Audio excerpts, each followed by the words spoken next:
Welcome to episode 28. Today I'm going to talk about what is going on in the brain when we are exposed to a traumatic event or to adversity in our lives, and how these memories are stored and recorded in our brain.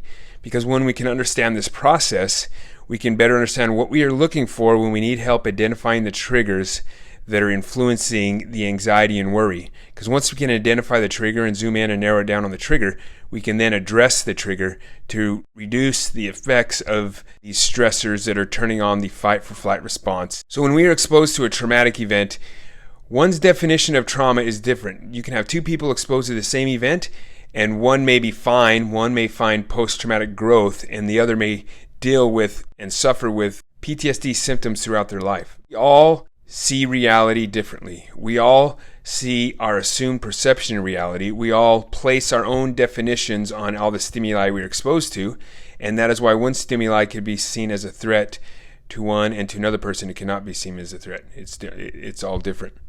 So what happens in the brain when we are exposed to trauma, and how is this recorded inside the head? So when you think of a traumatic event, when the event occurs, the brain doesn't complete one book and put all the information that occurred during that event in a book and put it on the shelf and then retrieve the complete book every time they feel that there's another threat of that similar event. Instead, what happens, all five of our senses are recording everything that's happening during that time, and then information is stored and indexed and interconnected with trillions of connections inside the brain. So looking at the five senses, what happens? When a traumatic event occurs, it's good to understand the neural pathways of all of our senses. All of our senses but olfactory, smell, go straight into the thalamus, the central control station, and then the thalamus will decide where it's going to send the information. However, olfactory, the smell, it bypasses the thalamus and goes straight into the limbic system.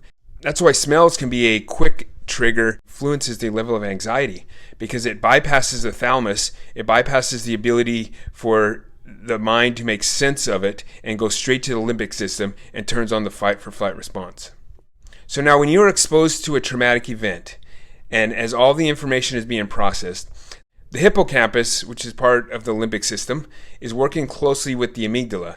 The hippocampus is responsible for converting short-term memories into long-term memories, and then the amygdala is responsible for your fight or flight or freeze response.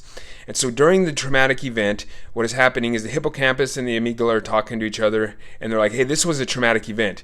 We need to protect the body from this event. We need to determine what should we store as a long-term memory. So every time they sense one of these, we know that there's a threat, and we want them to react. So the amygdala and the hippocampus get together, and they determine, okay, yeah, these smells, these sounds, this is associated with that trauma. Let's store it in the brain and let's cause stress so they will turn on the fight for flight every time this sensation is sensed. What we need to do in order to identify these triggers is peel back the layers and find out, hey, what did the hippocampus and amygdala record back when this event occurred? So anytime you begin to feel stress and anxiety, you need to journal and you need to write down everything you're sensing. What are you smelling? What are you touching? What's the taste in the air? What are your emotions? You record those, and you begin to record them every time you feel an event. And then you're going to make correlations and find similarities. Now, the interesting thing about smell, let's say you're thinking about, okay, I'm having some pumpkin bread, and all of a sudden my anxiety went up. It may not just be the pumpkin bread itself. It could be the vanilla in the pumpkin bread. It could be the cinnamon. It could be the allspice. It could be any ingredient associated with the pumpkin bread that could be causing that trigger. And then over time, you may correlate that it's not just the pumpkin bread, but it's that specific spice within the pumpkin bread. And once you've identified the triggers, that is when we can then begin to break down the triggers, and we can rewire our brain to teach our brain that this is no longer a threat. We cannot eliminate a lot of the triggers in our lives, but we can apply acceptance cognitive therapy to where we can accept that they're there, accept that we cannot change the past, and that we want to live a happy life and learn to live with those triggers.